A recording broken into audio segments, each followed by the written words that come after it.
Tervehdys. Olen Kulmalan Pia Turusta, 51-vuotias ja lapset on lentänyt pesästä, niin nyt olisi äidin vuoro lähteä vähän opiskelemaan jatko-opintoja eteenpäin. Olen työskennellyt 35 vuotta hoitoalalla ja niistä viimeiset 12 vuotta on ollut yksikön esihenkilön työtä, joten henkilöstöosaaminen on vahvuutena, mutta koulutukseni on lähinnä hoitopuolen koulutusta, niin nyt pitäisi saada monipuolisempaa osaamista itselle. Omia vahvuuksia on päättäväinen ja jatkuva kehittäminen ja Lean-tutkinto on jo pohjalla, mutta nyt kaipaisi liiketalouspuolta siihen kylkeen. Ja heikkouksia on se, että tekee vähän välillä liian tiukkaa kalenteria itselle, mutta deadlineit on parhaimpia motivaattoreita, että ajalla on kuitenkin suoritettu asioita. Liiketalouden puoli tukee niin ammatillisia tavoitteita siinä suhteessa, että markkinointi sekä myynnin ja tuottavan tuloksen tekeminen, kannattavuutta ja kaikkia näitä pitäisi pystyä laskemaan paremmin ja siitä syystä tukee hyvinkin paljon. Koska koko ajan mennään enemmän yritysmaailmaan, niin siihen täytyy saada syvempää osaamista.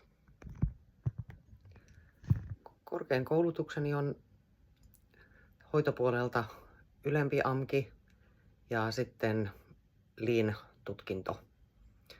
Eli jonkun verran tuttuaan tuotekehitystyö ja myöskin ylemmän AMKin tuomat opit, mutta siitäkin on jonkun verran aikaa, niin täytyy päästä ja sitten lähinnä niin kuin someosaamista lisää myöskin. Ja miten myydä ja markkinoida kunnolla.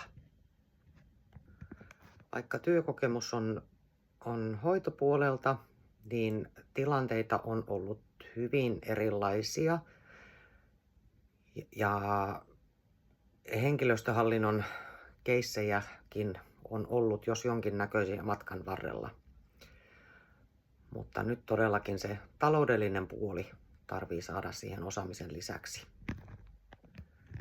Jonkun verran tuttua on, kun on itse yrittäjä perheestä ja edesmenneen mieheni yrityksessä hoidin myös kirjanpitoja ja alvien tarkastelua ja pientä semmoista niin sanotusti harrastuspuuhana. Oma IT-osaaminen on sellaisella tasolla, että pystyn tekemään ja käyttämään kaikki sovellukset, mitä tulee, eikä mene kauan, että opin niihin, mutta syvempi osaaminen tarvii kehittymistä. Työuran aikana on tullut tehtyä erilaisia projekteja ja ylemmän AMKin työ oli kansainvälinen työ. Ja tehtiin tosiaan Euroopan sisällä projektia, yhteistä isoa projektia. Työelämässä paljon erilaisia verkostoja vetänyt ja organisoidut erilaisia toimintamalleja jalkauttamisessa ja vähän kaikennäköistä. Joka ikisen työpäivään kuuluu jonkun asteinen raportointi tai Exceleitten täyttämiset ja tämmöiset, että saadaan vähän taustatietoa, sisäistä tietoa. Mutta ehkäpä siinä semmoiset suurimmat.